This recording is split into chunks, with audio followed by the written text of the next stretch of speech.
بسم اللہ الرحمن الرحیم۔ آج کی کہانی کا موضوع ہے چڑیل کا تالاب۔ اس کہانی میں ایک طویل، دل دہلا دینے والی اور جذبات سے بھری ایک اردو کہانی ہے، چڑیل کا تالاب۔ یہ کہانی اسرار خوف اور ایک نوجوان لڑکی کی ہمت پر مبنی ہے۔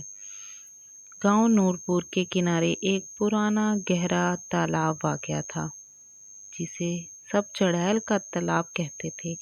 بزرگوں کا کہنا تھا کہ یہاں رات کے وقت ایک چڑیل آتی ہے اور جو بھی اس تالاب کے قریب جاتا ہے واپس نہیں آتا۔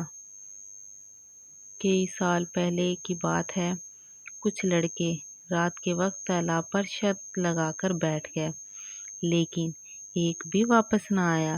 اس کے بعد گاؤں والوں نے قسم کھا لی کہ کوئی بھی رات کے وقت اس طرف نہ جائے گا، یہاں تک کہ دن کے وقت بھی لوگ راستہ بدل کر چلیں گے۔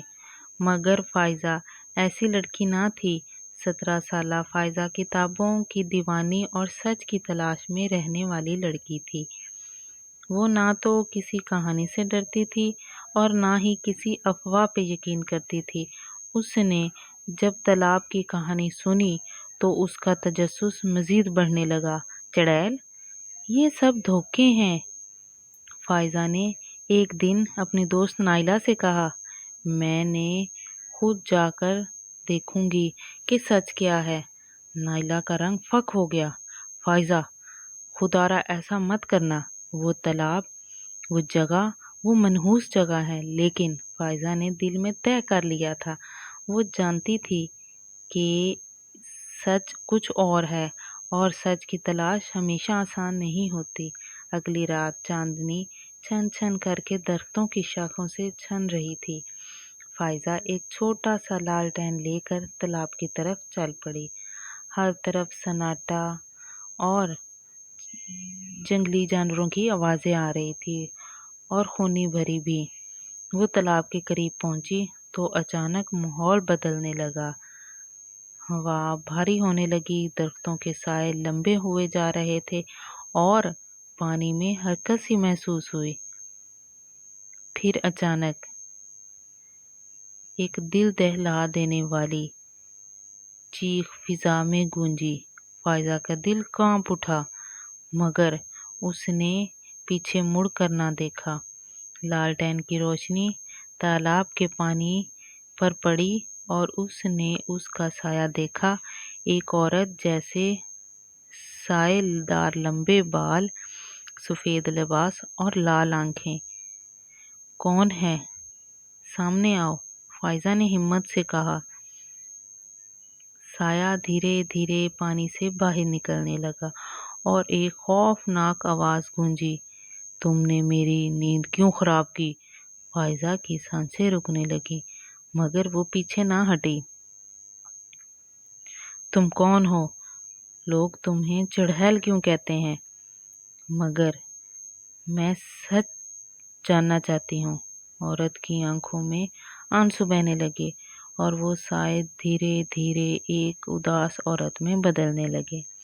میں چڑیل نہیں ہوں، میں زہرا ہوں، اس گاؤں کی بدقسمت لڑکی جسے میرے اپنے بھائی نے اس تالاب میں دھکا دے کر مار دیا کیونکہ میں نے اس کی نافرمانی کی تھی۔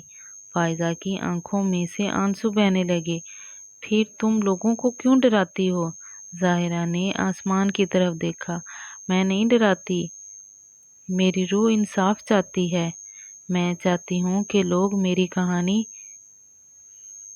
سنیں تاکہ کسی اور ظاہرہ کے ساتھ ایسا کبھی بھی نہ ہو۔ اگلی صبح فائزہ گاؤں آئی۔ اس کا چہرہ زرد تھا مگر آنکھوں میں ایک الگ ہی روشنی تھی۔ اس نے کہا، اس نے سب کو ظاہرہ کی کہانی سنائی۔ شروع میں لوگ ہنسے، مذاق بنایا، مگر جب فائزہ نے پرانے ریکارڈز دکھائے، ایک پرانا اخبار دکھایا جس میں ایک ظاہرہ حادثاتی موت کا ذکر تھا، تو سب خاموش ہو گئے۔ گاؤں کے امام نے اعلان کیا، کہ تالاب کے پاس ایک چھوٹا سا مزار بنا دیا جائے تاکہ زائرہ کی روح کو سکون ملے۔ اور واقعی اس رات کے بعد وہاں کوئی چیخ سنی نہیں، کوئی سایہ نہیں دیکھا۔ فائزہ نے نہ صرف ایک راز کھولا بلکہ ایک بھٹکی ہوئی روح کو سکون دیا۔ اگر آپ کو میری یہ کہانی پسند آئی ہے تو پلیز میرے چینل کو لائک، شیئر اینڈ سبسکرائب ضرور کیجیے گا۔ اللہ حافظ۔